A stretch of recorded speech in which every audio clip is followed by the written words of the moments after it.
I hate recording. I hate Thank being you, recorded. Hunter. And if I forget, please someone remind me. Oh, it's pish posh. Uh, okay, so I just wanted to. I think we're kind of opening up on the idea of substance and subject here, and I just kind of I want to retread some personal ground first in relation to the text. Not totally personal, like this is what I had for breakfast today, but I mean like personal in the sense of my reading, and it's that I think that I find I recognize that the reading that I find in Hegel is partially engaging in the reading into it of irony and of the creative sort of bending of language and of the creative interpretation of things like punctuation um, and at sometimes connecting ideas that might seem very far apart. I get it. There are parts of my reading that I think I'm basically saying I understand why sometimes it seems uh, esoteric or idiosyncratic and somewhat, negative in comparison to what seems like a very positive system of creation or whatever. But I What about just, quixotic? Can quixotic be a word for trying to understand Hegel? Because that's what it feels like with me. yeah, Sorry, I didn't interrupt. no, it's I like Quixote. I think that through this preface, I guess it just felt like, I it felt to me like I did not have to um I did not have to stretch anything that he was saying. I found this like, throughout the text, laden in the text, there just seemed to be these references or direct sort of statements of this foundational philosophy of difference founded on or grounded in negativity. This system of difference and negativity that is in a way idealist. This idealist negative thing. And I happen to find it very reasonable. I don't know. I found everything he said to be very, very reasonable, and at some points rather modest. But the first thing that I wanted to, I guess, that we could talk about would be what Nevitt said, which is this question of substance is subject. And like, what does it mean when he says that substance is subject? Why does he say that? But what do you mean? What do I mean by negative? Actually, I have a bunch of references. I have a list of all the key terms that I thought I would bring up in trying to prove my point, and with references. So if we want to talk about negativity, I have 2 sections to go over for that. You can postpone that till later. I can just put them in the chat actually. S22 and S37. It's in sections 22 and 37. I think that he really covers negativity in a really powerful Please way. put that in the chat or in the Discord too, because I'd very much like to have that for my notes. Well, here, yeah, I'll just screenshot this whole thing, or I'll copy this whole block of text and put it into the thing. So, the subject is substance thing. I think section 54. Section 54, and then even like 55 and 56. 56 makes a whole different point, which is that formalism always wins. Formalism always wins in the battle of content versus form, or of empiricism versus formalism, the matter versus mind or whatever, production versus representation of production. He's saying like representation wins, formalism wins, which I think is an idealist point to make. But just to cover the substance and subject thing, I just want to read that paragraph, and then I'll give my reading, and then we can talk about. I can talk about negativity and be done. But on 54, he says, as it was previously expressed, because substance is in its own self-subject, all content is its own reflective turn into itself. The stable existence, or the substance of an existence, is its self-equality. For its inequality would be its disillusion. However, self-equality is pure abstraction. But this pure abstraction is thinking. When I say quality, I say simple determinateness. It is by way of its quality that one existent is distinguished from another, or that it is even determined that it isn't existent at all. It is for itself. That is, it stably exists through the simplicity with regard to itself. However, by doing so, it's essentially thinking. It is here that one conceptually grasps that being is thinking. And it is here that the insight which tries to steer clear of that ordinary non-comprehending talk of the identity of thinking and being finds its place. Now, as a result, the stable being of existence is self-equality, or the pure abstraction. Is the abstraction of itself from itself, or it is itself in its own inequality with itself and its own dissolution, its own inwardness and withdrawal into itself, its coming to be. Since this is the nature of what exists, and to the extent that what exists has this nature for knowing, this knowing is not an activity that treats the content as alien. It's not a reflective turn into itself from out of the content. Science is not the former idealism which replaced the dogmatism of assertion with the dogmatism of assurance, or the dogmatism of self-certainty, but rather, while knowing sees the content return into its own inwardness, its activity is instead sunken into that content, for the activity is the immanent self of the content, as having at the same time returned into itself, since its activity is pure self-equality and otherness. In this way, that activity is a kind of cunning, which, while seeming to abstain from activity, is looking on to see just how determinateness and its concrete life takes itself to be engaged in its own self-preservation and its own particular interest, and how it's actually doing the very opposite, or how it is doing what leads to its own dissolution, and what makes itself into a moment of the whole. And what I think he means by that, I think he said some crazy stuff. I mean, the general point is, this is not the kind of, I think, identity of thinking and being that you would think from Berkeley, like a subjective idealism. I think that he's making a point, but I think his point's kind of weird. So he says substance is in itself subject, and all contents are a reflective term, and it thinks of self-equality. It tries to think of a thing, basically. Substance being in itself subject is just a basic, like, substance as a whole. The productive external process of reality produced my physical body, which is the house of my subjectivity, in a sense. You know what I mean? Substance, like, subject is substance in that regard, in that sense. Like, yes, I am a pile of physical things in some sense, in a limited sense, But so substance is in itself subject, and when I am in this situation of a piece of the substance as a subject, I posit something as having self-equality, something like myself, or like the universe, or like an object in front of me, having some sort of self-equality through the effort of simple determinateness, because it has qualities. It has a set of qualities that make it self-equal. Those qualities are what make it stable. Those qualities are the for itself. And those qualities being part of the for itself is directly related or connected to the for other. And that is thinking. It's my activity in it, my relationship to it that gives it quality. It's not the standard identity of thinking and being, in the sense that I am the productive powerhouse of reality itself, but that, in a sense, if you take the difference between production and representation, for example, I guess, I think that it wouldn't necessarily even be like, I think to Hegel might even say that it's almost like a truly materialist stance that he's taking. He's trying to take a truly materialist stance, which gives utter primacy to representation and to thinking, and to the idea. And a part of that is saying, yes, production is in the realm of observing reason, in the realm of cause and effect. Yes, you can say that productive external processes are the cause of the space of representation, the scene of representation within which I register experience.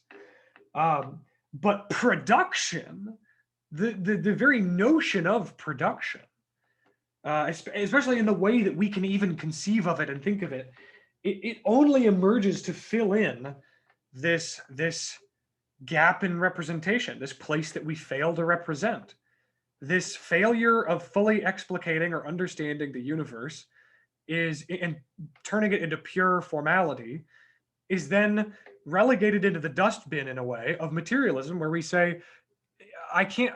He's basically, in a sense, he's and this is again just in a sense, he's putting forward the idea that our use of terms like matter and empirical this and material physical reality and things, he would say that that's in a way a tool to kind of cover up gaps in our ability to fully represent things. Like the notion of matter is what we call things that we aren't measuring in other terms, like molecules, atoms, up quarks and down quarks and things like that. Once you get below or smaller than that, I don't know, you could say, a scientist, even an accomplished scientist, I don't know what level they would get to, but they could say something like, I don't know what is smaller than that, but I know that it's matter. I know that for sure. It's definitely, wherever there is a boo-boo in my symbolic order, I can use the objective order. And at the same time, I think that he's saying that this self-equality that we posit onto the thing, this self-equality that we posit onto an existent thing, like this black cube on my desk, that I identify it by having qualities and I make it self-equal, right? This makes it stable. I think he's saying that the stability of existent things only comes about in the space or the scene of thinking.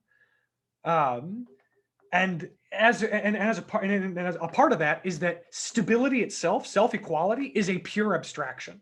It's a pure abstraction from what's going on. And this is the Nietzschean point, which is that we give like stable forms to stuff instead of it just being a mass of colors and phenomena.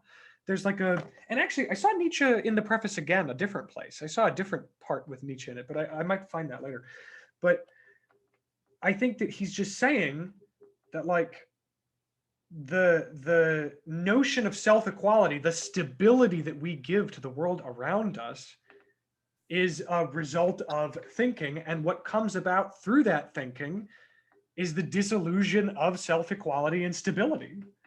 And that's what he means, I think, and that's part of what he means when he says in its own self-preservation and in its own particular interest, and how it is actually doing the very opposite, and how it is doing what leads to its own dissolution, and what makes itself into a moment of the whole.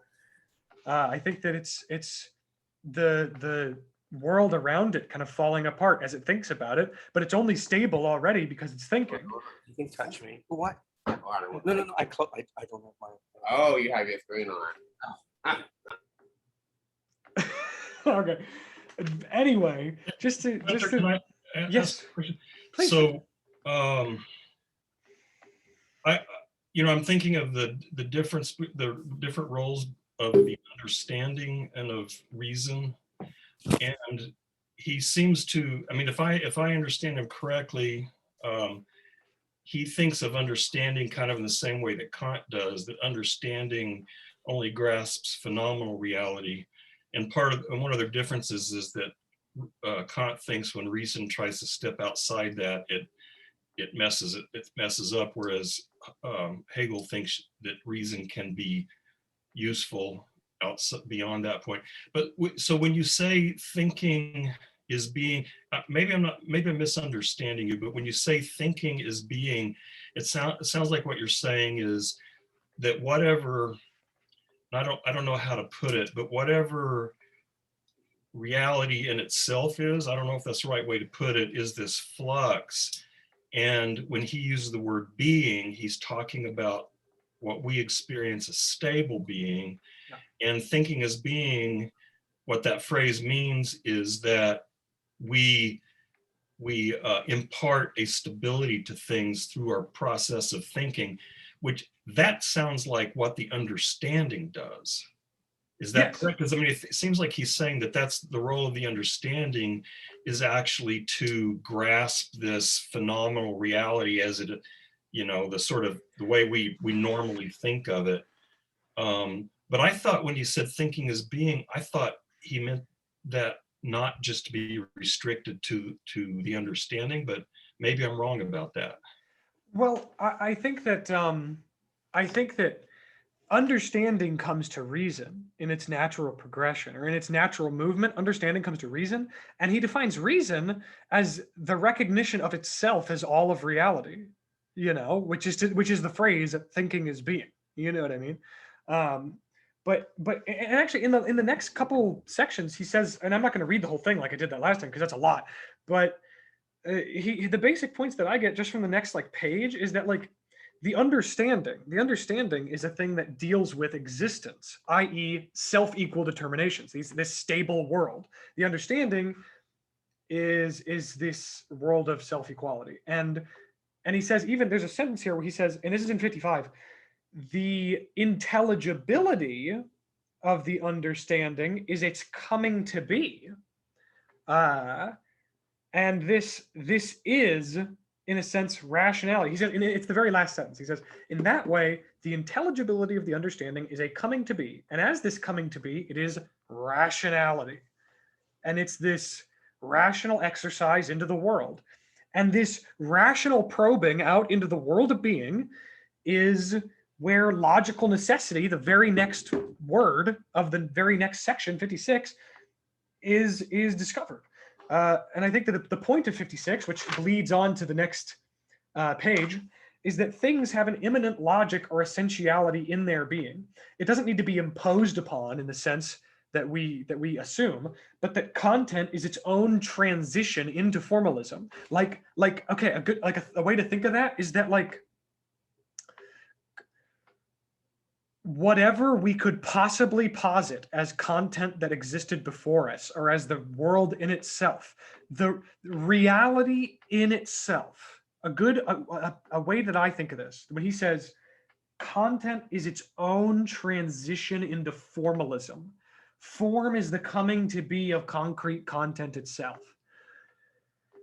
The way I think of that is that on one hand, we are part of an objective order. There is an objective order of objects that all interplay with each other.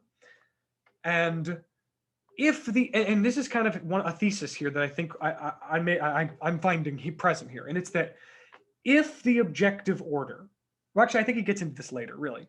If the objective order, if the objective reality was whole and complete, right, and without gaps or cracks or limitations, inhibiting itself and separating parts of itself from other parts of itself, we would have some sort of direct relationship to the thing. We would have some sort of direct relationship to the thing in itself. But he says that concrete existence birthed the scene of this unknowability, this void in everything. And it's not just us divorcing ourselves from material reality and then deciding to be nihilists. It's that we were birthed into existence with this, I don't know if you'd call it a condition, I guess, but it's because we are a part of reality. That means that reality has this condition. Subjectivity is a hole poked through the fabric of the objective order, in a sense. There's a song by the Beatles where it's like, how many holes does it take to fill the Albert Hall? Whatever. That's kind of what, I guess, in a way, what I'm saying. But content in this sense imminently transforms into formalism as content gives rise to the scene of form. But it's not just that. It's not just this kind of vulgar, like, materialist, like we were made as a part of objective processes, and that is, and like the fact that we have logic means that the brain matter that we were birthed in has like a pan logicism or whatever, but that the position of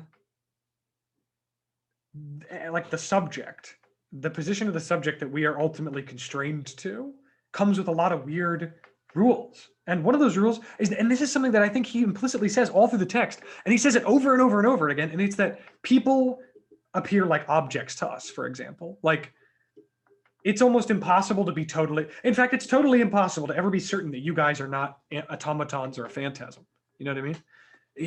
I mean, at least he reiterates that point time and time again, and then argues against it, and sees its disillusion in an attempt to hold it as a consistent theory, like solipsism or something.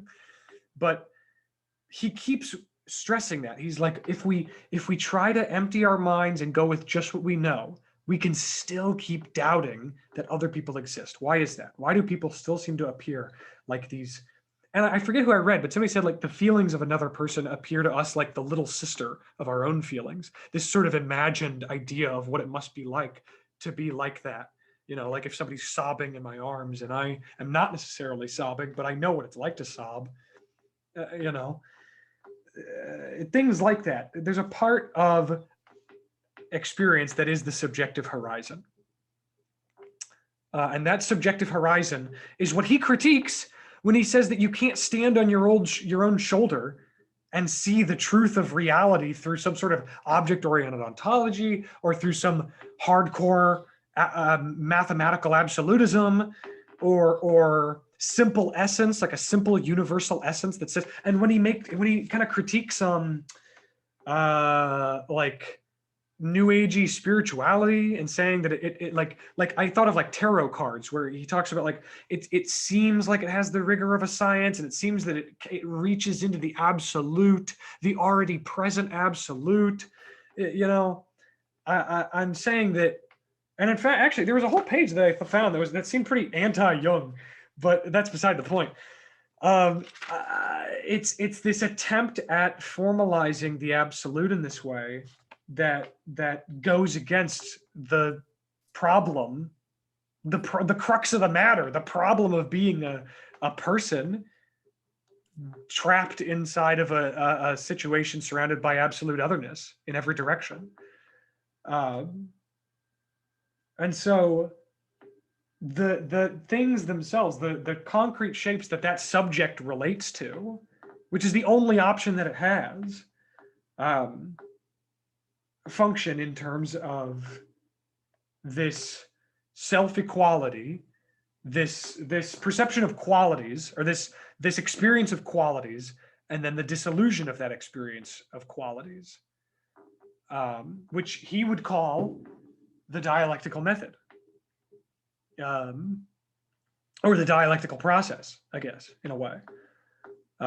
Which is where I think he's coming from. He says the identity of thinking and being. I think that his notion of self-equality and otherness is like this, like what I've talked about, this shared lack between myself and the world. This sense of like, I can never fully understand it, and I have an abyss inside of myself in the same way that these objects in front of me are an abyss. And I am only an abyss insofar as the world itself is an abyss, because I am part of the world. You know, so there's this kind of weird, like, negative sensuousness to the experience of being a person in the world. But yeah, that's kind of what I'm thinking about right now. That's where I think he's coming from when he says stuff like content is form, and that substance is subject, and stuff like that. Was I the only one that read the introduction too? Because I know we were supposed to read the preface, but I felt like the introduction had a lot of content that summed up what he was saying. Because in that, towards the end of the introduction on 36, he says that like self-doubt, solipsism, it'll lead to nothing. But even that nothing, in a way, he says that where does he say it in page 56? Is that every case, the result of the untrue mode of knowledge must not be allowed to run away into an empty nothing, but must necessarily be grasped as the nothing of that from which it results. So even a nothing or a void or whatever self-doubt that it offers results from something, which is what almost seems to be what he's saying is the ultimate reality. Like you can't even have nothing. Nothing itself stems from the dialectical process. This is, and that's where modern Hegelians come from in the positing of less than nothingness as the base from which nothingness itself is spurned, and the void is the place of creativity, but it's only created by this force of less than nothingness, which I think the reading of Hegel that I've kind of been presented by these neo-Hegelians is that they operate in the form of like the Mobius strip, that less than nothingness operates in a dialectical process. But it's almost like he's saying like the dialectical process is like you're not looking at this or this, but you're looking at the shifting results, like the sieve that comes out of this dialectical process. It's not an absolute thing over here or an absolute materialism of this thing over here, but it's the resulting process, which is in a constant flux, is what he seems to want you want to be focused on. Is that an accurate statement? Yeah. The constant state of flux in this negative determinant, or in this negative sort of movement. And actually, I have a couple sections on negativity and then this question that Nevitt said: is the abyss of the world a feature of the world only because it involves individual persons who are subjects? I think that the only a way that I could invert your question as a response is the only reason that this world includes individual persons who are subjects is because of the abyss of the world. In a sense. And maybe I'm thinking about this wrong, but I'm struggling with this. I'm struggling with this relationship between individual subjectivity and subjectivity as a broader category. And this is what, when Rose-Colored Glasses was trying to explain this to me, and maybe he was just trying to tell me, well, it's really neither one or the other. It's more dialectical, but I'm trying to figure out, is he saying that there is this kind of subjectivity to the cosmos as a whole, and then we individual subjects are, I don't know. I'm starting to, anyway, I'm thinking like I'm sounding very un-Hegelian, it seems to me, like my subjectivity is or maybe to use the words you were using, the void in my own mind is a feature of the crack in all of reality, or is it that crack in reality is there only because there are minds to put it there, or individual minds to put it there? Just out of curiosity, do you find you try to read Hegel from like a Kantian filter and that's where it's challenging?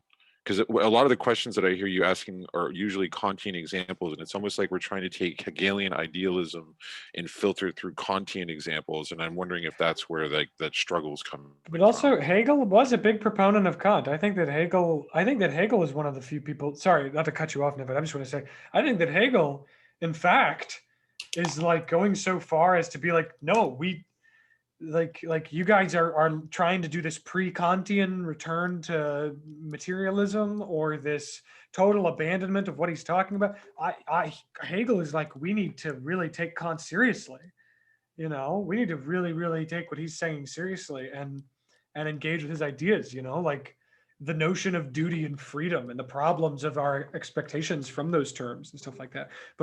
And so I think it's totally fair. Even if, but you're right, Joseph. It can prove to be confusing and conflicting when the two butt heads, but because they are in disagreement. But at the same time, I think they're certainly in conversation. You know what I mean? Which I guess is, yeah. What I described did not sound like Kant to me. So the answer is, if I'm looking at Hegel when I ask those questions from a Kantian lens, it's not something I'm aware of, because I don't see Kant thinking in those terms. I mean, for Kant, each one of us has our own individual transcendental ego. There is no cosmic anything. Well, there is a God, but you don't get to God till you get to the ethics. But in the metaphysics, there is no cosmic anything as far as I can tell. There's just my transcendental ego and your transcendental ego, which, because they're rational, impose the same rational structure on our experience, so that when whatever the hell the noumena is falls into my perceptual frame, our minds organize it in the same way. But this business about the relationship between the mind and the world, I don't know, the way I was describing it, at least in my understanding, is not Kantian. No, I Yeah. don't think you were necessarily describing it Kantian. I was just curious if that was your thought process of when reading Hegel, was like comparing it to Kant. No, not at all. I mean, what Okay. I'm trying to do is figure out what. So, like I said in some of our conversations on Discord, a fundamental problem that maybe I'm wrong, but I think that Hegel's trying to work on here is this problem: what is the relationship between the mind and the world? And that's always been a problem since at least Plato, probably before. Descartes really makes that point sharp by saying they are completely distinct. You've got the mind and the world, and they're completely different kinds of substances. Kant has this innovative way of looking at it where he says, well, the structure of the world is imposed by my rational transcendental ego, but then the meat of the world comes in from this who the hell knows what, noumena. And maybe again, I'm wrong, but I thought one reason that this is a phenomenology, and maybe I'm importing too much of 20th century phenomenology back into Hegel, but part of what 20th century phenomenology tries to do is overcome this radical distinction between mind and world. And for someone like Husserl, mind and world are correlates of one another. You might say in a kind of a dialectical relationship. And I'm guessing that's not what Hegel is saying. But and again, maybe I'm wrong about this, but I thought one reason why it's a phenomenology is because I thought what Hegel was trying to do was, again, try to overcome this fracture between mind and world, and saying, because for Kant, even though the structure of the world is a function of my rational mind, there's still this terrible fracture in the sense that the noumena is completely outside the possibility of experience, absolutely outside the possibility of experience. And I thought, Hunter, correct me if I'm wrong, but that part of this thinking as being thing was trying to show that the relationship between the mind and the world are, I don't know if they're co-constitutive or what, but that this, this radical difference that Descartes claims is not really what's going on. I think that in the most, just to give just the most basic, in the most basic way, I think there is in Hegel an identity of thinking and being. And there's a term that this woman named Catherine Malibu wrote once: the economy of the thinking and the real, this fluidity and freedom from fixity. But I'm not going to say it like that. But I totally get this relation to the in itself. And I have a few notes, actually, that I guess I would say that in Hegel, there is an identity of thinking and being. And I think that identity of thinking and being responds to and radically changes the coordinates for the problem of the in itself. So Kant posits the inaccessibility of the in itself. And I think that okay. A good example would be like in Kant, the notion of pure freedom of some kind. There's a critique of Kant, a lazy critique, but a critique of Kant that people say all the time that's like, okay, what if I think that I'm free and there's some secret pathology? Or what if I think that I'm acting pathologically, but I'm actually free? How do we tell which is the difference? And if there's always some external thing that's determining some external stimuli or idea or nurture or whatever that is determining my decisions, then in what sense can I be blamed for my actions if I am not free in any of them? It's kind of a surface level critique, but my point is that I think that his point almost, and Hegel's point as well, is that the point is not this fight between the the illusion of freely choosing my to I guess follow my duty versus secret pathological desires or whatever. That's not where the real split is. Um, I think that and I don't know if Kant's necessarily making this point, but I know that Hegel, I think, is making this point that when we encounter a free act, a hypothetical free act within Kant's framework, it seems impossible. It seems literally impossible. Yeah, in the transcendental domain, the world said, yes, okay, perfect. So then Kant and Hegel are in agreement here that is not the that critique that's mounted is not the important part. It's that when we encounter a free act, we can't, and there's a term from Kant called schematizing, which is like making sense of and interpreting. But we can't schematize a free act, so we pathologize it. It registers to us as this pathological, deterministic thing inherently. And the point, I think, is not to say that we are like when we're engaging freely, we're actually self-transparent. And Kant is just a little baby and he's afraid of looking at the truth or something. But that I don't think that we're self-transparent in our freedom. I don't think that we can cross into that realm of the in itself. I don't think that we can get to the other side. I really don't. But what I do think is that we can find Kant's in itself, the in itself of Kant's world, we can find that inside of ourselves in all of our thoughts. The in itself is a facet of all of my thinking and of my the heart. A way that I think Hegel's talked about it back when he was talking about the Kingdom Hearts thing, the heart of the self. He's, I think, in a sense, arguing that absolute knowing, and this is kind of what you were saying, Nevit, absolute knowing is this, it's not like I'm abolishing all ignorance and I'm becoming like God, but I'm just totally internalizing that ignorance. And so the search for the in itself is kind of modified by my knowledge that my thoughts are also thoughts in themselves and are thus impenetrable to me, and myself is also impenetrable to me. So there's an identity between the things out there and the things in here, which is that they're both impenetrable. Yes, the in itself of my thinking is also inaccessible. That's what I thought you'd say. Yes, the in itself of my thinking is inaccessible, and there's an identity in that inaccessibility between my thoughts and the reality that's in front of me. And as such, both my subjective horizon and the objective sphere or edifice that it exists within are both evidently mired with cracks and gaps and incomplete inconsistencies, contradictions, and collapses and limitations.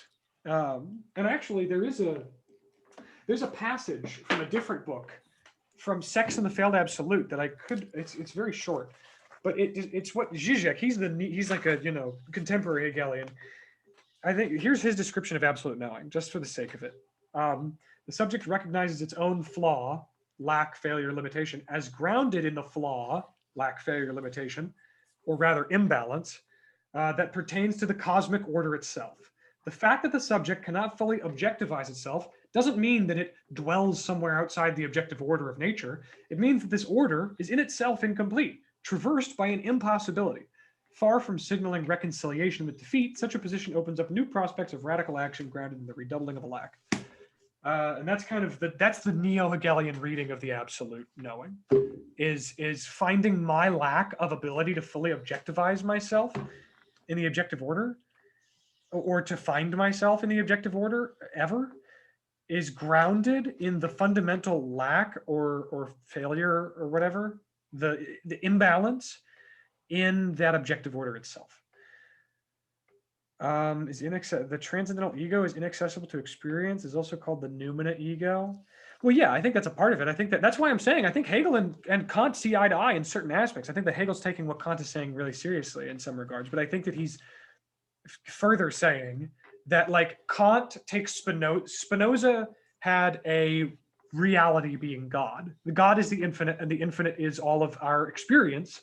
All of our experience takes place within what we could call the infinite, and the infinite is God. And so God is our experience, and it is the whole of experience and reality that is God. Kant said there's a crack, there's a split between our experience and reality in itself.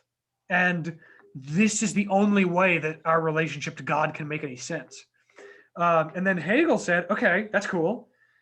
And even Kant is saying, like imagine it's like a crystal ball that's split in half, and on one half you have subjects, and on the other half you have objects, and the subjects are all these little holes that are poked into it. It's cracked and gapped and mired in problems, right? And that's what Kant is saying. Kant is saying that subjects are subjects, I guess, on this side are the problem. You know, they're these limited phenomenal things that they can't even see themselves. They're so twisted around. They're so backwards.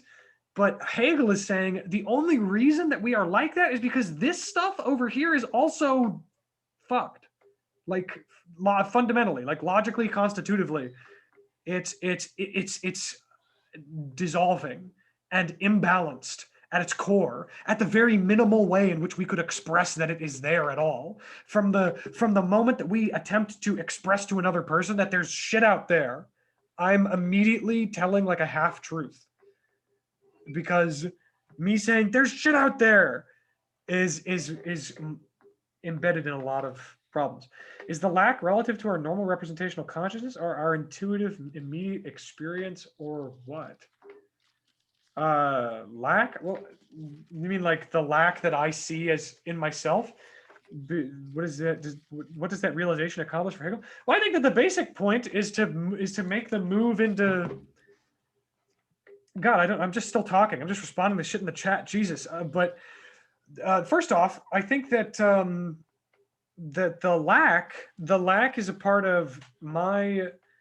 First off, it's present within my representational consciousness, but also my intuitive immediate experience. I think is in a sense mediated for Hegel, and it's thus that actually in the preface he says in sections 21 and 22. In sections 21 and 22, he says that all immediacy is mediation. Mediation is the immediate, and I guess a way to make that make sense is yes.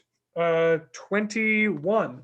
This abhorrence of mediation stems in fact from a lack of acquaintance with the nature of mediation and with the nature of absolute cognition itself. This is so because mediation is nothing but self-moving equality, or it is a reflective turn into itself the moment of the I existing for itself. Pure negativity, or simple coming to be. The I or coming to be, this mediating is on account of its simplicity, immediacy in the very process of coming to be, and is the immediate itself. Hence, reason is misunderstood if reflection is excluded from the truth and is not taken to be a positive moment of the absolute.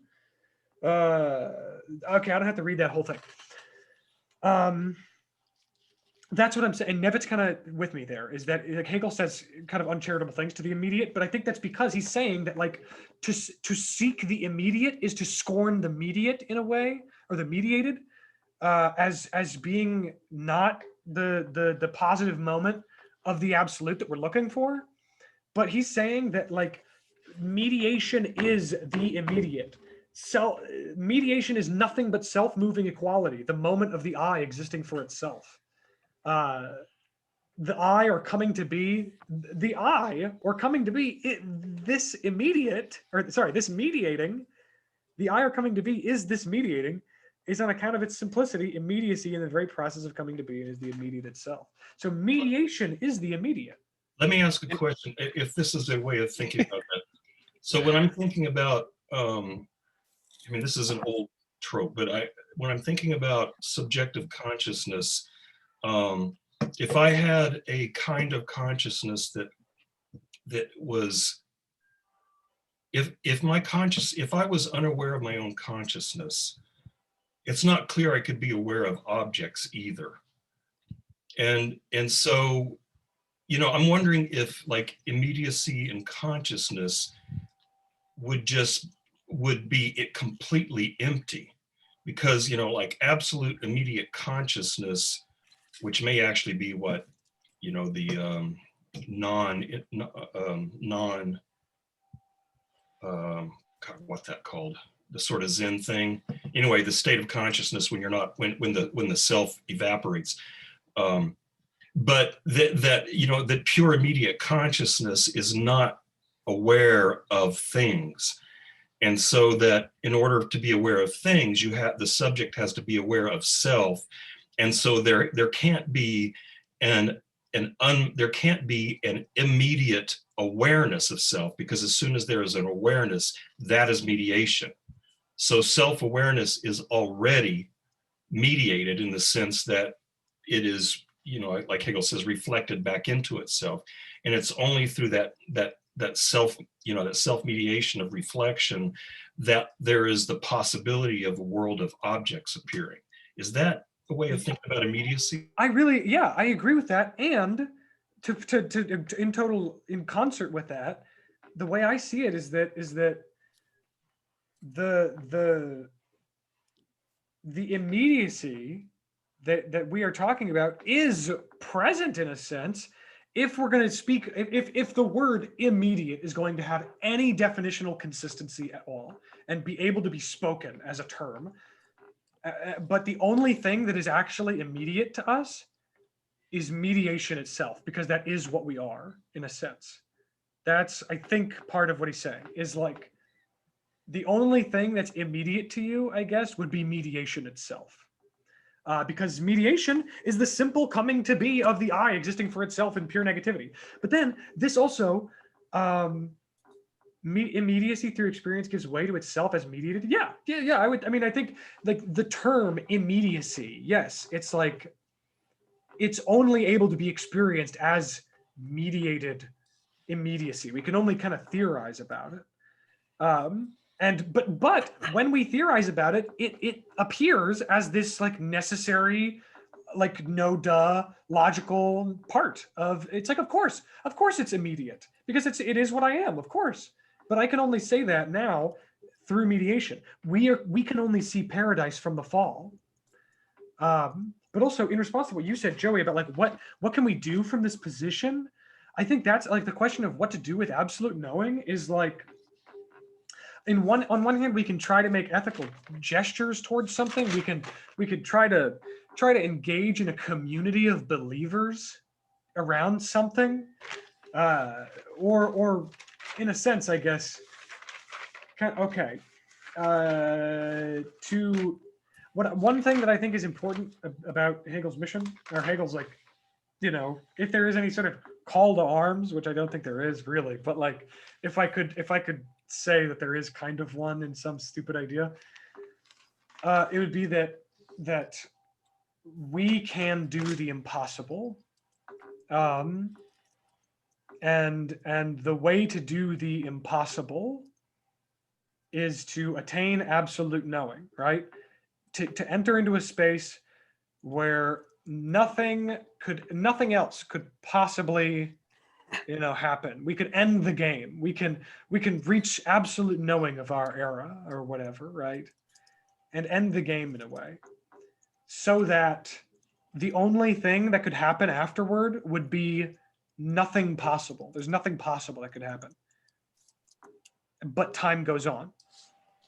And this is a big thing. I think people say that Hegel thought that he was like the king of the world and that he was like the end of time or whatever. But he's like, in the philosophy of nature, he's like, this science is not necessarily as developed as it should be. We don't have the right information to denote this or that, yada yada. You know, and there's I think relatively consistent references to the limitation of particularity of cultural education.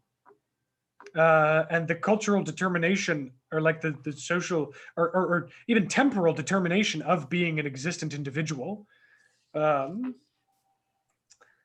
I don't think that he's arguing that we can necessarily transcend that, but we could reach something like absolute knowing, which is this thing. It's like the question, we find ourselves in this empty, meaningless world, right? Where first I step out from my surroundings as this reasoning, self-conscious consciousness. I'm trying to step out and realize myself. And Hegel has said before, even in fact, Stephen Houlgate says that Hegel would argue that the purpose of being a person is to come to know who we are. The purpose of being a consciousness is to come to know what it is. And I think that in a sense, we, in doing so, go through this dialectical motion and find ourselves in this space of what one could call like a empty and meaningless world. This space where I step out and I try to do something right in an act of freedom, in an act of real freedom in my self-reflective consciousness, finding myself recognized in another consciousness for the first time outside of the bonds of a master, or at least attempting to do so. And the breaking away from the master would be like stepping out from the master's ranks. And then from that space, engaging in an authentic act of compassion in like a reflective turn back toward like the notion that like everything we do is in a way kind of, I would say everything is vacuous. And if I internalize and accept that vacuousness as I recognized, which broke me away from my prior master, I can recognize that what I'm doing now is vacuous. And if I accept that and continue to do it, does that necessarily destroy all of the meaning? Is that still necessarily empty? And if so, what is the meaning of emptiness? Is emptiness empty? And from there, I can engage in a genuine act of compassion. And then that genuine act of compassion comes up against problems when we start to engage with other consciousnesses. Because not only am I engaging in an act of compassion, it's like that 4-part square I talked about. Stepping out, and then a genuine act of compassion from outside the bounds, like outside the out of bounds line on the soccer game. I'm like trying to give my buddy some Gatorade or something. But then I guess to kind of truncate this is that I then see that it's not enough to just engage in an act of authentic compassion, or what I find to be this mediated through inauthenticity, this authentically inauthentic, or inauthentically authentic, however you want to put it, expression of compassion. I find that it's not enough in the establishment of recognition and liberation. If that is like an end for myself, as it is an end for others that I engage in a spirit with, or that I am a part of the spirit of a thing, or of my own spirit, that I'm related to them through spirit. The third gesture would be suspending the ritual, right? Is suspending the ideological efficiency in a way of the prior community. And it's like that, like we talked about, losing the substantiality of the loss itself. And if we can lose the substantiality of the loss and say that it's not something that we lost necessarily, it's just a space that appears as a loss. The only thing that can heal the wound is the spear which smote it. The loss that we feel is not just a loss. It is a productive outpouring, a creative outpouring. It's a wound in my being and in my soul, it's a wound in me that doesn't necessarily have to be read as this utter failure or utter, I guess, problem to be corrected, but this part of my being that is the excess of my life, that is the limitations that I suffer that give me freedom. The very first human being that wanted to communicate with another human being saw that there was an absolutely irresolvable gap between two humans, and in order to cross that gap produced language, and in order to produce language had to engage in an imminently already accepted failure, because we can never fully cross that gap. The tool that we use to cross the gap of absolute otherness is born as a failure. And It almost sounds Wittgensteinian to me. this is kind of where I think Wittgenstein was coming from in some regards, and language is just a part of it. Language is a part of the situation, of the predicament of facing these lacks and limitations, and that limitation of language, that inability to ever actually communicate anything, it gives rise to the openness of language to ever expand itself as a continual algorithm playing itself out over time, as rather than some sort of self-fulfilling tautology or something, this unfolding absolute or something, which I think people accuse Hegel of being. But it's this open-ended like thing playing itself out, this fluidity, this freedom from fixity, this economy of the real and the thinking. And I think that the fourth move, and this is the one that I understand the least, but it would be like empty ritual, which is rejoining those around you in spirit, in absolute knowing, in the community of believers, I guess, which is a union formed not on law, legislation, imposition, or interpolation of subjects as subjects in a relationship by which they are bound by a code or creed, but a shared set of beliefs that orient self-conscious experience. But yeah, I've actually never read the Tractatus, but that's it. Now I'm done talking.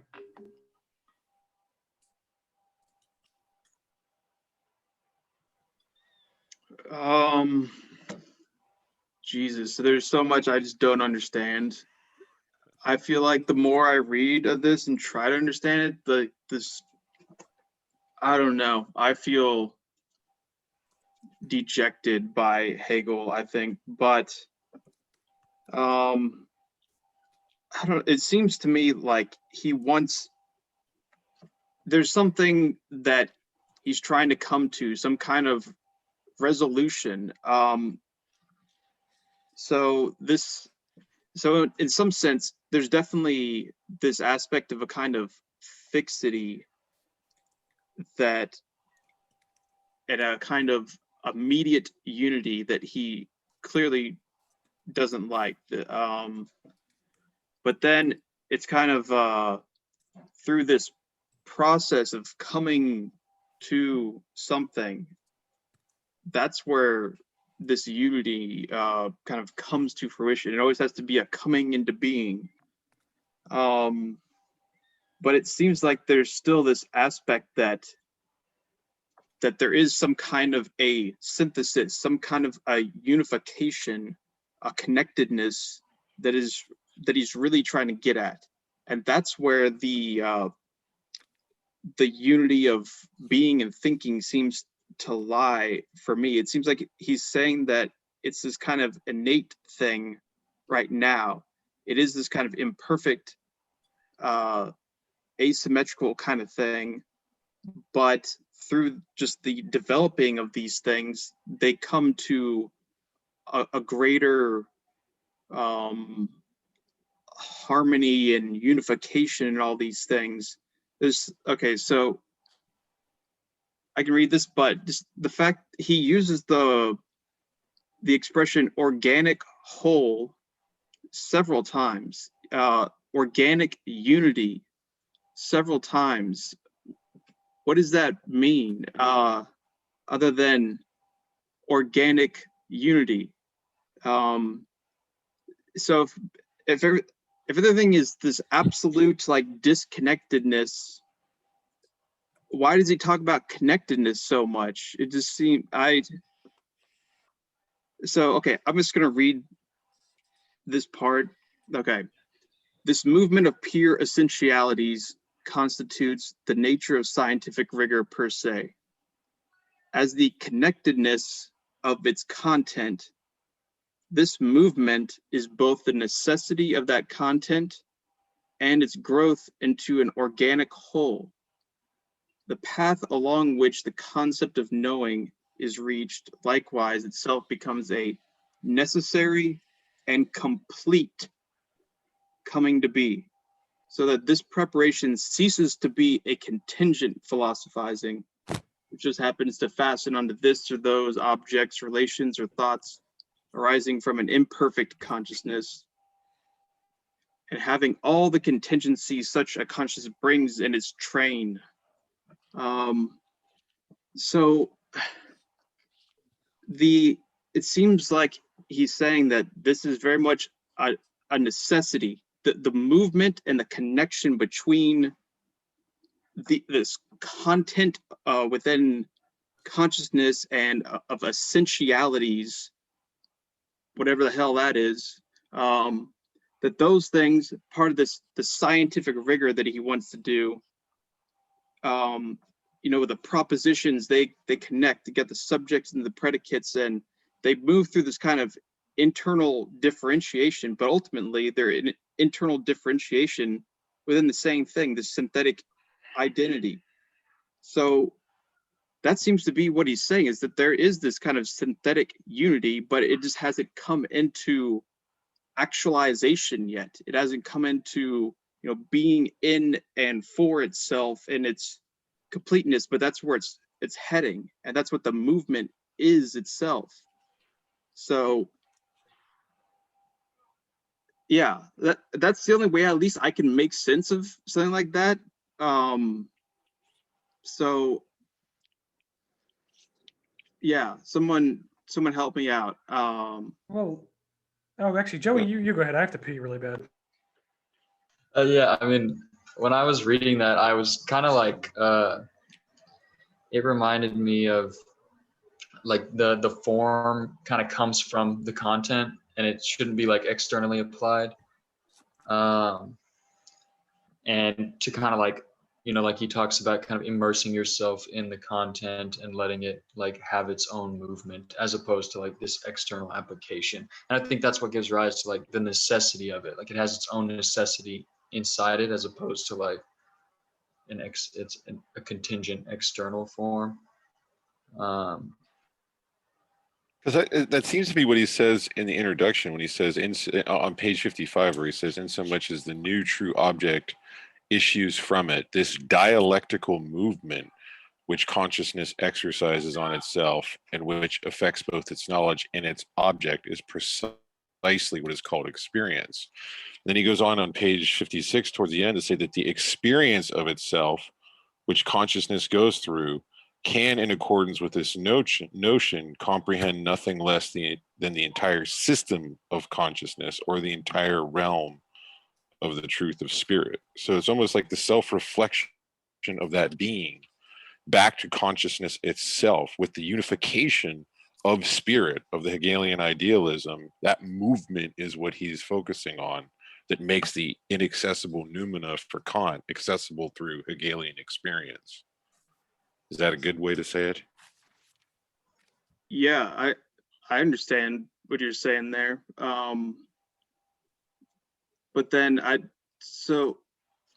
but it seems like that's coming to some kind of a completeness, or at least it's heading there as almost like an infinitesimal. Even if it The doesn't, infinitesimal is where my mind went to. Yeah, the infinitesimal, not like a fixed point or line, but it's like the movement or the process is there. This section too reminds me of how when he's talking about true and false, and how they're like kind of opposed, and he's like talking about how like, oh, there's a little bit of truth in every falsity, and he's like, that's also like kind of a naive way to understand it. And he says that like when true and false like find their higher unity, they're kind of reframed in like a new light, and like we can begin to use them again, but like with a totally different sense. So when I read like the connectedness of its content and organic whole, that like once like two pieces of content that initially may seem like contradictory and opposed, like grow into their form, then they become like moments that kind of are reframed in light of that like higher unity.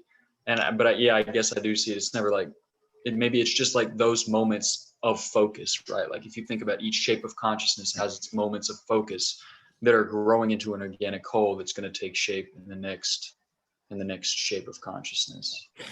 That makes sense. Yeah.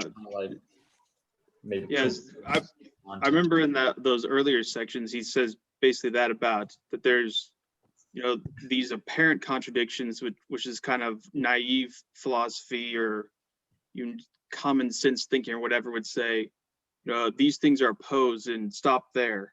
And it's no, but the movement and seeing that and connecting with this larger whole, that's where you can see that things that seem opposed, that differentiation are actually part of a connected movement. And that we shouldn't judge things by this kind of, synchronic, like instant frame where, oh no, these things are opposed. Instead, it's kind of like a temporal, horizontal kind of thing. The movement, it's through time. But okay, so the way that seems, actually, were you about here? Go ahead. To poke in kind of about like the reference he makes to clever argumentation in that paragraph kind of aids my understanding of those previous sentences. At least the way I see it, he's talking about these like pros and cons or inferences, blah blah blah. And I'm also recalling, I feel like when he first brings up clever argumentation, he says like the naive understanding of philosophy is to think like we're choosing one philosophy out of the others, and like this one just kind of like cancels out and allows me to be done with all the others, as if like all the other philosophies aren't like creating an organic whole that like they all become kind of essential moments. I just want to throw that in. It seems like one of his big beefs with philosophy, as he would say it's conventionally done, is that what it sounds like he's describing is basically deduction, the process of deduction.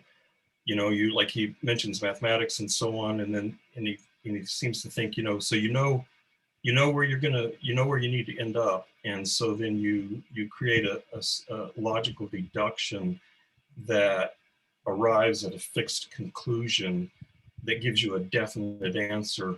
Whereas I think what he's suggesting is that the dialectic is always and forever dynamic, and that's the way the understanding works. I'm guessing he would say is that that sort of deductive process. Whereas, and I don't know, maybe an absolute knowing, maybe the dialectic comes to some finality, but it seems like the general complaint is that this sort of deductive way of thinking about knowledge acquisition fails. It fails to get at actuality. It gets at this abstract universality, these abstract ideas, rather than this sort of dynamism. And the other thing, and I'm not sure, I know Eric has cautioned about this in the past, is, and I know maybe Hunter can address this, but cautioning against thinking of the dialectic purely in temporal terms. Like some of his examples, like the example about the rose in this preface is a temporal example. You go through these stages, or like the tree that unfolds from the acorn, but that the dialectic is not, I don't think necessarily a temporal unfolding, but that things as they are have this dialectical character to them, even in the moment.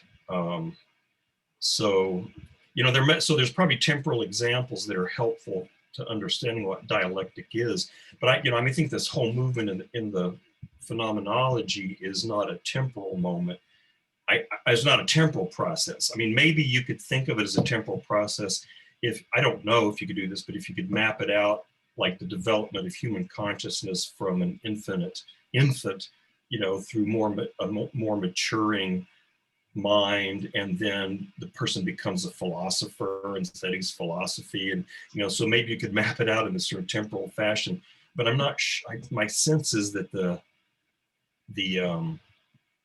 dialectic is not necessarily and always a temporal process. Yeah, so I know Khrushchev, he said that the concept, the big concept is essentially time for Hegel. I think that's somewhat questioned by a lot of scholars, I think now, but that somewhat makes sense to me. But then it's clear that it's not just this straightforward, linear progression of everything. But then he seems to connect a lot of these things with history at moments, especially spirit and world spirit. He bases his world history kind of. So I wonder, okay, he's trying to connect this with, I'm guessing by world history, he means world history, like our actual world history. So where does that, is he saying that this is about our history, that spirit is about this, or is it something that's just this logical system? Where exactly does it interface with our actual history or whatnot? I mean, those are really good observations, and I think I agree. It seems like the dialectic is at work in history, which is the temporal unfolding. So I'm not sure. I just think about like things like being and not being, and then becoming. That I'm not sure that being, he would ever say there was a being and not being, and then they became, then becoming arose, but that rather that becoming is this dialectical process that exists in some sense, a dialectical interplay of these two poles, but that one I don't think he would think that's temporal. So maybe there's both temporal and atemporal. Those are good examples, so I don't know the answer.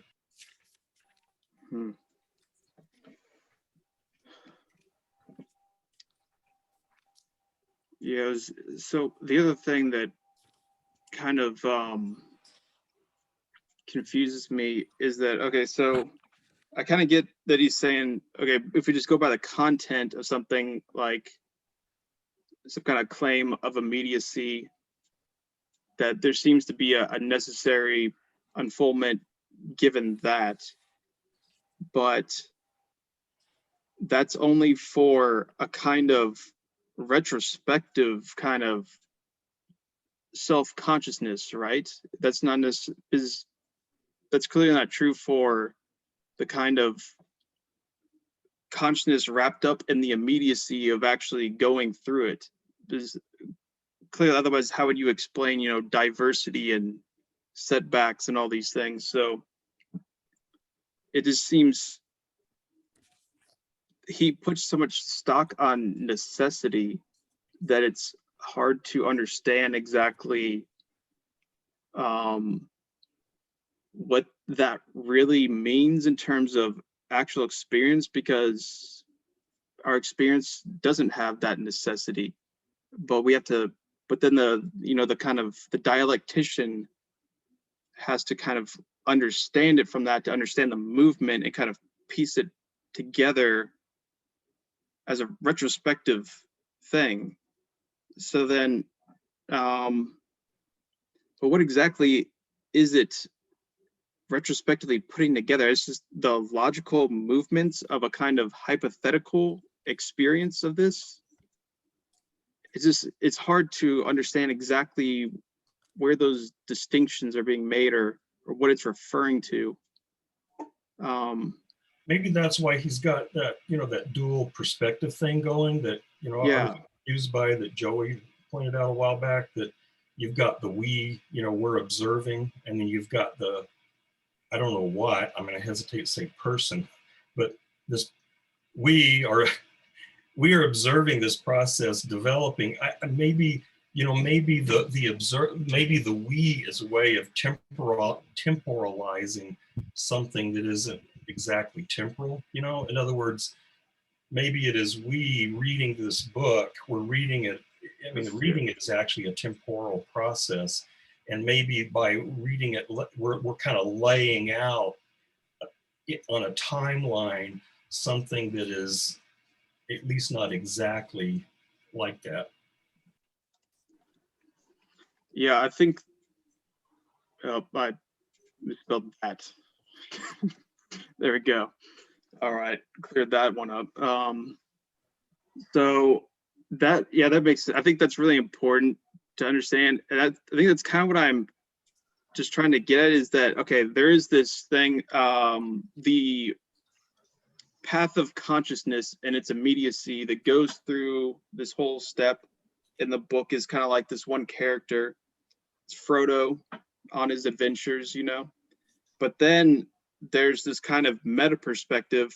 The for us sounds like, that sounds almost like he's referring to the reader, but the reader who actually understands what the hell he's saying.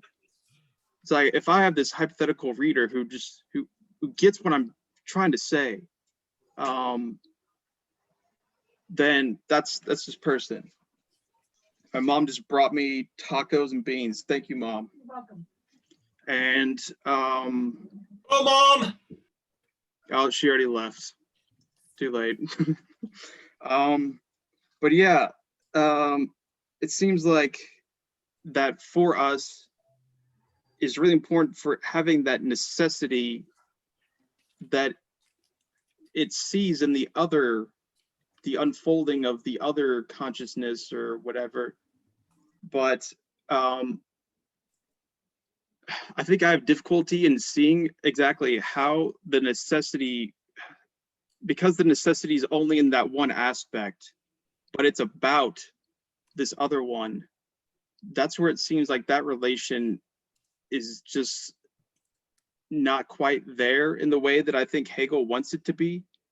And that's why it seems like a lot of times he's making these leaps where it's just like, I don't know, people don't, you know, just go through the logic of their experience in the same exact way that he's talking about. Otherwise, it seems like for it to be correct, there would have to not be this distinction between the for us and the immediate consciousness. Or maybe I'm already presupposing something that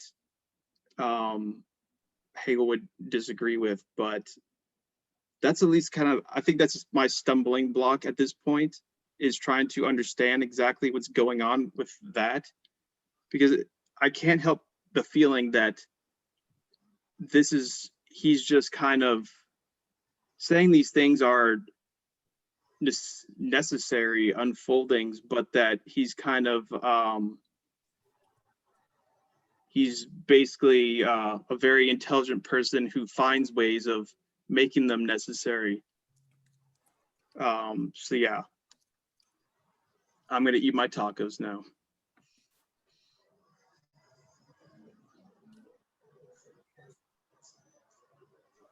Yeah, that's why I said a while back, it's hard for me to know how well I believe him, because I can't follow his argument well enough to make a informed judgment.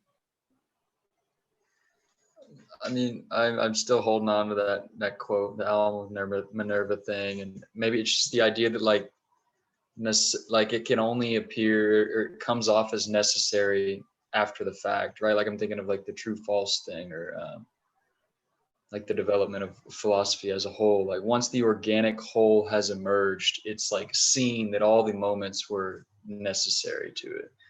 I don't know why, I can't remember like where I'm getting this from. I feel like he hasn't talked about this, but is there something to do with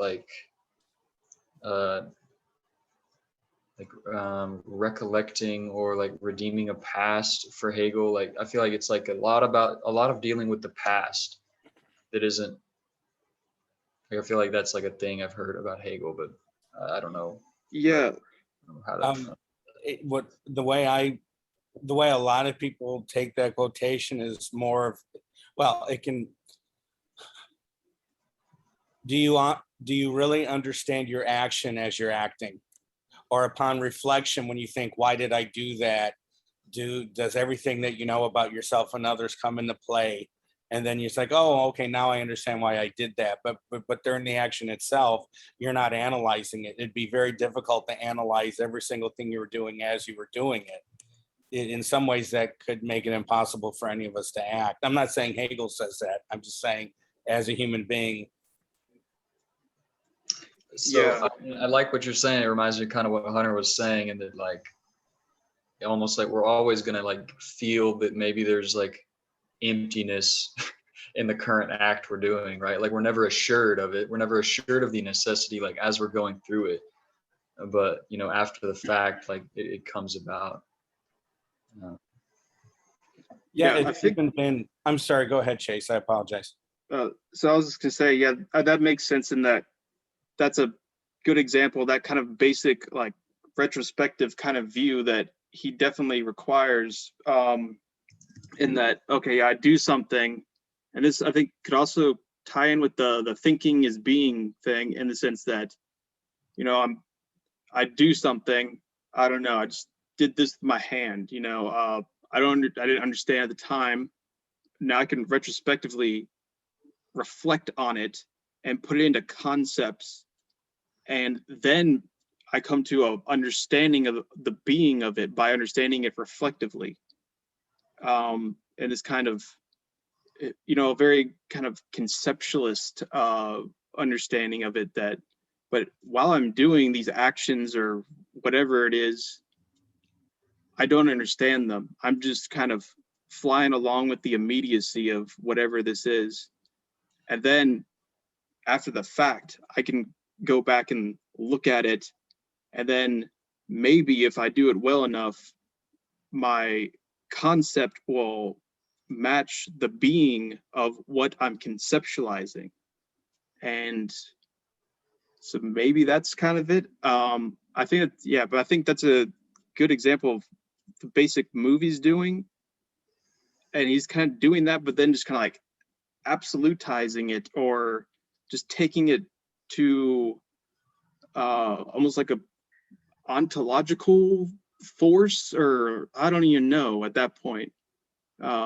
Maybe not ontological. That's I'm probably getting ahead of myself there, but it seems like that's kind of the basic thing he's doing.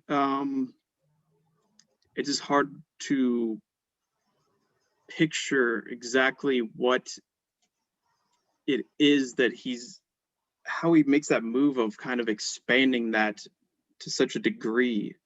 And then, I don't know, there's also the problem of, you know, I go back and I conceptualize something to myself. Well, is that really capturing, you know, the essence of it, or was the essence of it really actually in this kind of incomplete immediacy, this indeterminate immediacy of when I was doing it? How do you'd have to put something that is below the concept into the concept. Otherwise, how does that work? It seems like you wouldn't have, especially, you know, what Deleuze talks about, the concepts work with a kind of generality. So how do I conceptually understand a singularity that doesn't have a concept? Yeah, I'm probably should just try to understand Hegel rather than just critique him, but I can't help but it just bothers me. I don't know. Something you were saying reminded me of kind of like, because it sounded like how can we trust what we're talking about isn't missing something? And I feel like the move to the absolute knowing position is kind of like maybe what's supposed to save us from that, of recognizing that in the moment we didn't know what was going on, and now we don't know what was going on. But when we look in the past, that lack or that inaccessibility was like necessary for that to occur, and to kind of like almost like find like a trust in the present lack and inaccessibility. I just feel like it sounded like what you were saying like leads to the position of like, oh, well, I can't talk about my past experience. You know, I'm not in it anymore. Like the immediate experience I was having in it is more real than it is now. Like, you know, what business do I have like recounting it or recalling it? And I feel like maybe, because I'm also recalling how he talks about like absolute, or he talks about knowing, the nature of knowing. And there's certain parts where he mentions something about like, we need to overcome this idea that like, oh, kind of like maybe what Hunter was saying, that like, it's in my heart, right? It's in the real, what I really mean is in my heart. And Hegel refers to it too, like the poet who's like, oh, the real, like the most profound thing I could say, like I haven't said it, you'll have to experience it on your own. And I recall my sense is that Hegel was saying that we want to like move past the idea that like what is most profound is, like buried within me as a singular individual, only in my immediate experience, and to the position where like I can pass on something to someone else, or I can like act in the world without feeling like that it's always like I guess moving past the position of like I can't act because there's a lack. I can't act because I don't really know. Yeah. Yeah, he seems to criticize these so-called intuitive modes of knowledge. And he does seem to say, that knowledge is rational. And so, I don't see him saying that you can kind of feel your way to the truth, or that you can intuit your way to the truth, because it is this rational process. But on the other hand, and this is where or maybe my version of what Chase is saying, is he thinks that the understanding, reduces everything to these fixed concepts. And when it does that, it, to use Nietzsche's term, it sort of falsifies reality when you try to reduce reality to fixed concepts. But given that's the only way I know how to think is in concepts, I don't know what kind of thinking he's talking about. And maybe it's just because I'm so wed to this mode of understanding that works in fixed concepts. I just have no sense of, how you would do this. Now, I think I have a place where he tells us how to do this. So at the very bottom of page 33, section 53, he says, so he's critiquing, bad ways of doing this stuff. So like just a few lines up from the bottom of page 33, the formal understanding leaves it to others to add this main point. Instead of entering into the immanent content of the subject matter, the understanding always surveys the whole and stands above the individual existence of which it speaks, or what amounts to the same thing, it does not see it at all. However, scientific cognition, which I take as what Hegel's promoting, requires instead that it give itself over to the life of the object. What the hell does that mean? Or what is the same thing, that it have the inner necessity of the object before it? What the hell does that mean? And that it expresses this inner necessity, absorbing itself in the object. What the hell does that mean? It Sounds like Bergson's intuition. Right. And yet he rails against intuition. Absorbing itself in the object, it forgets the former overview, which is only a reflection of knowing out of the content and back into itself. However, sunken into the material, I don't know how you sink yourself into the material, sunken into the material and advancing in that material's movement, knowing returns back into itself, but not before the fulfillment or the content takes itself back into itself, simplifies itself into determinateness, reduces it itself to one aspect of an existence, and passes over into its higher truth. By this movement, the simple whole, surveying itself, emerges out of the wealth in which its reflections seem to be lost. I have no idea what the hell that means, but that seems to be what he's telling us to do. This is how you understand something, but while avoiding this reductionist way of thinking that the understanding produces. The way I hear that is, again, kind of entering into like what I was saying, like we can act or we can like talk about something that we don't fully know, instead of like the surveying the whole or the formal understanding. which kind of like wants to stand over and above it and judge it from some like external standard and be like true, false, like that's wrong, I'm done with it, move on. I feel like when like after what Hunter was saying earlier, like the idea of giving itself over to the life of the object is like to enter into like the present where you really don't know like what necessity is going to bring out of it.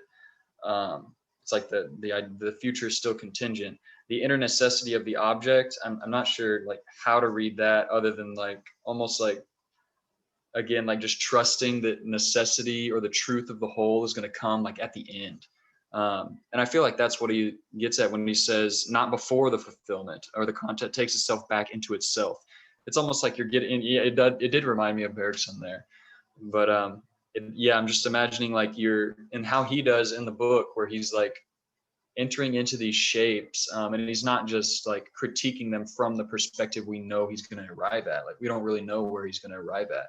He kind of goes through the shape and shows like its own way of like showing its kind of like wrestling with its opposite, or with the like aspect of itself that it opposes, and how this like generates a like a whole at the end or a truth at the end that's going to reframe all the moments of its movement. I guess again, like I'm seeing like you enter into that like that uncertainty or that unknowing and like operate in that unknowing, like just kind of like following it, and that will lead to that kind of like whole that gives reshape to all of it. And it's like you have to kind of like allow yourself to like take part in being wrong, I feel like is what he's saying. And like entering into the object is like taking part in like the wrongness of each shape. That's how he does it, at least. The higher truth is kind of recognizing that like your being wrong is like a necessary moment of like that unfolding, I guess. Yeah, that kind of makes sense. I definitely think he's doing something where he's saying you have to go along with the incompleteness of, you know, whatever this shape is, and follow that. That's the movement you need to follow, and that's what generates the contradictions, and then out of that you get these other movements. So yeah, it seems like you know, if there's a formal kind of thing with the dialectic, it's this, what he brings this up a lot, is the, you know, the two extreme moments. So there'll be one thing like, I believe I'm an absolute individual, no one could tell me anything else, you know, something like that. Like, oh no, I lose power for 3 days and I realize I'm very dependent on water coming to me and heat from some company. Oh no, I'm not totally self-sufficient individuality, self-enclosed in it, blah, blah, blah.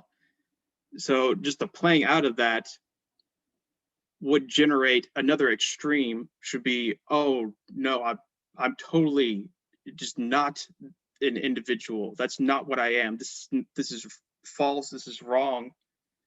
And then that would generate some kind of an extreme that is the opposite of that. Is that something kind of like what he could mean? Something like that, like a real experience that someone could have? Or I imagine, I think that's the experience my dad had when the power went out.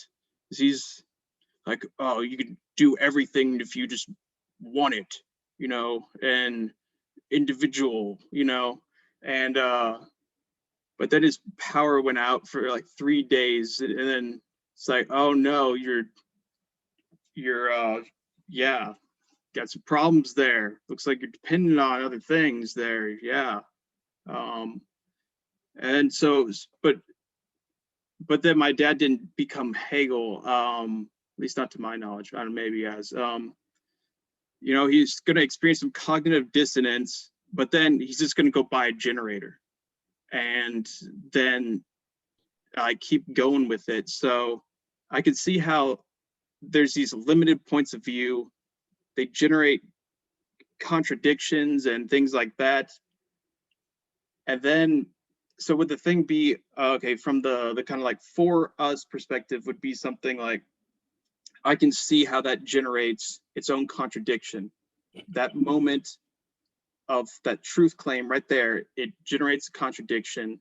If I then follow that out as the dialectician and play it against itself, that's that inner necessity of the object, of that moment of consciousness right there, of my dad being like, I'm a goddamn individual, I'm not paying taxes or whatever, you know? And could that be something kind of concrete that would apply to this? And what he's saying is that we can understand how movement happens because of that. Logical movement happens that is also this kind of logic of experience and whatnot. And that's also how there is a kind of evolution unfolding in thought, even though it doesn't necessarily always happen that these individual particular examples really evolve at all, really. Just that there is a kind of logical necessity to them that we can follow, and that's what moves. Am I making any sense? Well, what I wanted to say, let me just make a general comment that may or may not be connected to Hegel, but it's very important when in a person's life something happens, either to them because of something very interpersonal or outside, like this power outage, right? A Chase that you were talking about. Your father's got to be at least in his 40s. I'm guessing he could be older, but right, okay. Well, so he's experienced life in a certain way for a certain period of time, but and it was you, I think you used the word cognitive dissonance. We all have expectations of our environment, whatever, interpersonal, where our job is, the state of Texas, the world. Your father, I mean, I can understand why you smiled, the rugged individualist, and he's just up shit creek with the rest of us. But think of what your father did when he recalibrated his environment and realized, yeah, the state of Texas still is idiotic. I'm going to get a generator because this could happen next year. I mean, he has the means to do it, but just because someone has the means to do it doesn't mean that they're going to do it. So it seems to me that he has incorporated the idea now into his future that the electricity can go out again. So let's get a generator when it's very easy to get it and put it in when we're not under stress conditions of very cold weather. So, I mean, to me, isn't it important how when we know something or when something is presented us to know? Yes. Okay, I see what you're saying. So that cognitive dissonance really did result in a movement. It didn't just simply go back to the same moment of consciousness. There's real change in that. So my dad is basically going through the dialectic by getting a generator, which, I mean, it sounds funny, but it actually makes sense. Like, that's probably the only actual example I've been able to connect at all with Hegel in this or whatever. So yeah, I don't know. Does that it makes sense? That actually kind of makes sense to me. Yeah. Yeah, there's actually just a brief word on like the experience of the individual or like the theoretical thing that is going through this dialectical process, or the term in the process. First off, I just wanted to say it's not two substantial entities or positions that are like in tension, but it's one thing or term that is crumbling and dissolving and revealing a void. And that void is what is not it. And that thing that is not it is like it's the abyss of that thing, the determinate negation.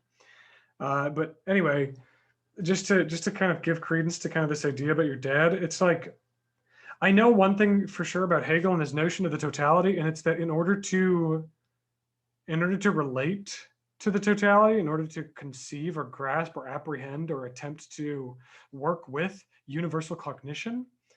The only way to conceive of a universal or of a totality or a whole is to engage with it through partial forms. To engage with any unity, we engage with any unity through partial forms, which engages us in a process of something like a necessary mystification. This like retotalizing act based on an abstraction, on like a false small part of the situation that gives us some renewed access to the totality, like saying that it's important for your dad to, if we could say that it's important for your dad to not die in a snowstorm. If it's important to, if we can agree that it's important for your dad not to die in a snowstorm, then we can also agree that it's important that your dad learn his lesson. It's important that your dad just don't try and convince him. He's just going to think you're a libtard and whatever. And then if something goes wrong, he's going to blame you and he's never going to listen to you again. Just let him do his thing and be in his partial form. Just let him participate in his partial form in relation to the whole. And then he'll see that his partial form in its necessary mystification does not ideally match the self-equal representation of the whole. And then he'll have learned something. He's going to go out and he's finally going to get off his butt and buy a generator. That's how I would speak if I were a mother, if I were a concerned mother talking to my son about their father. Yeah, I would talk to them through purely Hegelian terms like that. I'm totally gonna do that with my dad. Yeah, so okay. I wonder though, it seems like that, okay, there's this moment of cognitive dissonance, but it seems like it's not necessarily a kind of absence that's in this partial viewpoint, but it's just that viewpoint itself, in having to actually interact with the world and confront the world, that's where it really reaches this contradiction or whatnot. And then from there, you get that moment of cognitive dissonance where the idea necessarily as a way of trying to understand oneself and their engagement with the world. So my dad is trying to understand himself as this, I'm the individual, and I'm an individual and I'm distinct from the world, but I have just immediate freedom to do what I want and whatnot. So, but I can do all this based off my own freedom and action. I can do everything and I don't need other people's help, is kind of the idea that I see as kind of like his limiting kind of viewpoint. And from there, but then he experiences something like this. Okay, the way that he then sees himself comes up to a contradiction, or at least a limitation of some way, because it necessarily has to interact with the world that is very complex, much more complex than his simple idea of himself and how the world operates. From there, that's where he experiences the cognitive dissonance. And then from there, he thinks, okay, well, maybe it's more complex than that. I just have to, but it's not that I'm not this, individual that can just simply decide to do things and, just through sheer will and whatnot, make my life great just based off my own individual action. I don't need society's help or whatever, but because I can choose to go get a generator with the money that I've earned from selling chemical contracts to water manufacturers. And through that, I'm this, self-actualizing individual. So it seems like there's definitely some kind of a confrontation with the world. That's what causes the problem. But then through a way of just kind of tweaking the limitation itself, it goes, my dad would just get a generator. And then there's not really any actual progress being made. He doesn't realize that the self is this kind of relational construct kind of thing, and that you're really fundamentally dependent on other people, and there's not this absolute free will deciding things so that people can be blamed when they don't have money or something like that. But look at how layered you could view your example of your dad. I'm guessing from your father's point of view, he had expectations of his outer environment.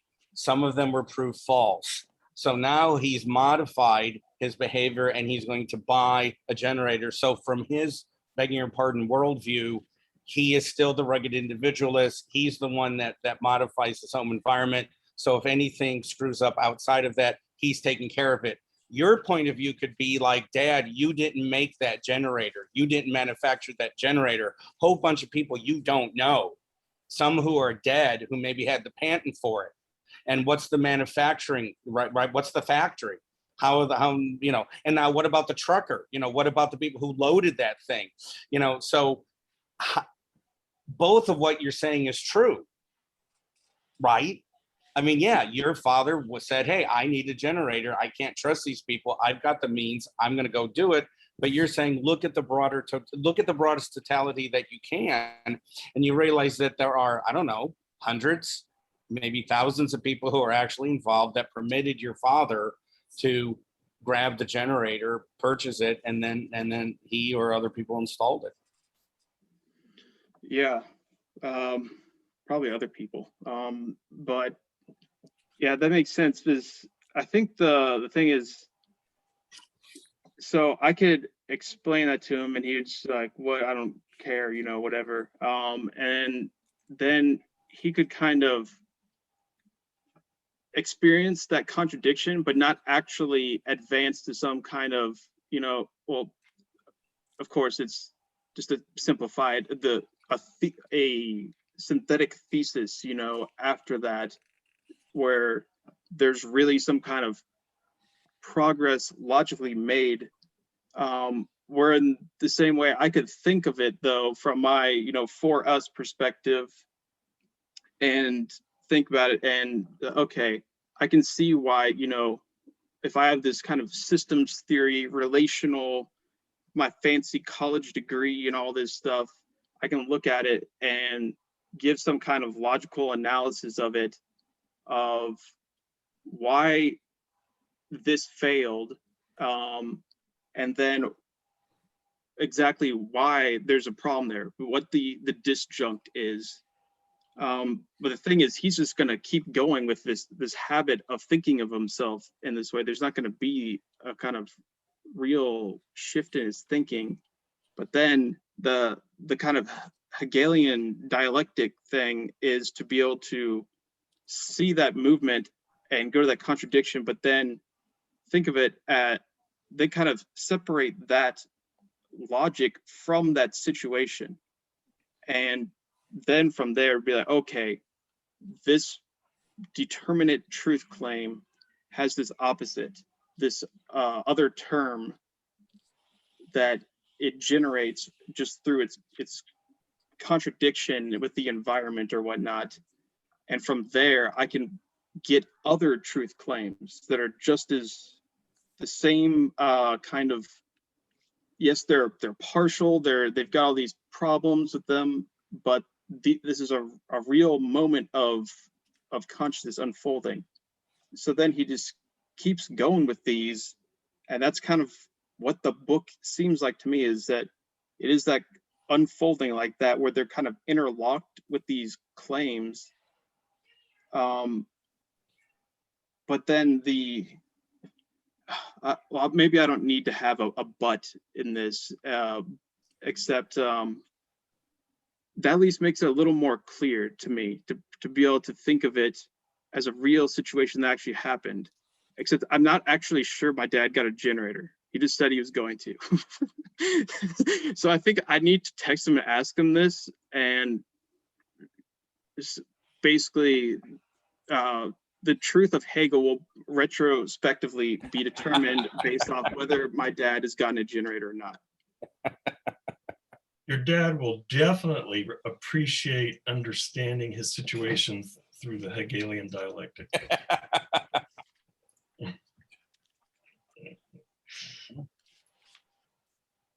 Certainly would generate some conversation.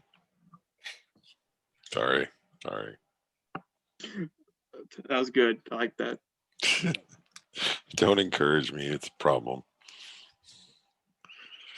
And so we're after 7. Does anyone have any final comments or wisdom? No, I personally found this a very helpful session to review not only talking in general, but also the chat. So thank you. Yeah, I'm definitely glad we read this through again. And then also, it might be good Monday, right? We're having the Theban seminar. Is that right? So just come to that if you can. First Fun. half of Antigone. Hey, all right. Nevin, what time did you say it starts? That one actually starts at 6. Okay. And it's on Discord, not on Zoom. So if you go to the Discord channel, there's a list of channels on the Discord site. There's a list of channels with hashtags in front of them, and at the very bottom there's the one that says, I think it's seminar, and you click on that and mess around with it a little bit, and it looks just like this pretty much. You just a bunch of faces on the screen. If you don't mind, I know I tried to communicate to you, I thought, through that, but just in a text when you were asking preferences of when to meet. And I logged on and I thought I did everything right, but then I wasn't able to use it to answer the question there. Would you mind on Monday if I tried to, now, I don't know how to ask the question technologically. How early could someone log on to that? And to see if actually we're logged on. So that the Discord it just sits there all the time, ready to go. So it's the way that Travis set this up, and the way Discord works. We're actually using it as a resource repository. So there's a ton of text channels on there, some of which are related to seminars in the past. But there's like Hegel resources and links to Amazon for books and all sorts of stuff on there. And so, in fact, we have chat conversations on Discord since, once we close Zoom, it goes away. But since Discord's already there, I'll ask people questions on Discord and they'll respond. And so, take it off, Joey. So it's just always sitting there. And so you can go on there and peruse the information that's available, and you could connect anytime you want on Monday, and then just at 6 o'clock, connect to that seminar channel. Well, if you don't mind, because of my technological inabilities, I might reach out to you in normal email, if you don't mind, because I would very much want to be a part of that conversation. Hey Ed, friend me on Discord, and we'll just have like a test conversation over Discord. I'm Okay. Tyler the Thotep Jr., and we'll just like, hey, how you doing? So you get a little bit more familiar with the audio and video. So Travis just sent a Discord link. If I click onto it, do you guys all disappear? No, because since Zoom and Discord are completely two different programs, they're unrelated. You'll probably have to. I don't think they have that Discord works all online, so you probably have to download the Discord app. If you select that link and Discord's not already on your computer, it's been so long since I did this, I don't remember what happens, but it's it'll probably prompt you and say, do you want to download this app? Okay. And then when you download the app, that link will take you, because Discord, there are gobs and gobs of Discords for gamers and all sorts of stuff. And so Travis set one up specifically. I think it's called Texas State Literature Seminar. And that link should take you, once you download the app, that link should take you to that specific one. And it may ask you to do, to register and pick a name. People have ridiculous names on there. So I will have to I can't just do it straight from my computer. I will have to download an app on my phone. So you No, no, you- can't do it is a website. it The only thing is just make an account before you get on, because the way it works is if you click on that link right now and go to it, you'll make like a sort of guest account, and I'm not exactly sure how to access it again or how that works. So I would just go on Discord, like look up Discord on the internet, make an account, and then you can just click that link, and it is a website. So like you don't have to download an app if you don't want to. Yeah, but it is, the best way to do it is definitely, even for a desktop or a laptop or whatnot, is to download the app, and then you can access it through there. But yeah, and also what Travis said, make an account and download the app, and then you'll be able to just click on it like a computer program. Yeah, and to make sure you caught what Chase was saying there, there is an app for your phone, but there's also an app for your computer. Oh, okay. So yeah, like, it's just like an application, like like Google Chrome or Gotcha, gotcha. Okay, so I'll just see that symbol on the left or at the top, wherever they all appear. Yeah. Word, anything like that. Okay, thank you. Thank you all. Thank you. I really appreciate it. All right, see you later. Happy birthday, Hunter. happy birthday. Hey. Hope we made your birthday just wonderful. I didn't know it was your birthday. I hope it is a good one. Take care.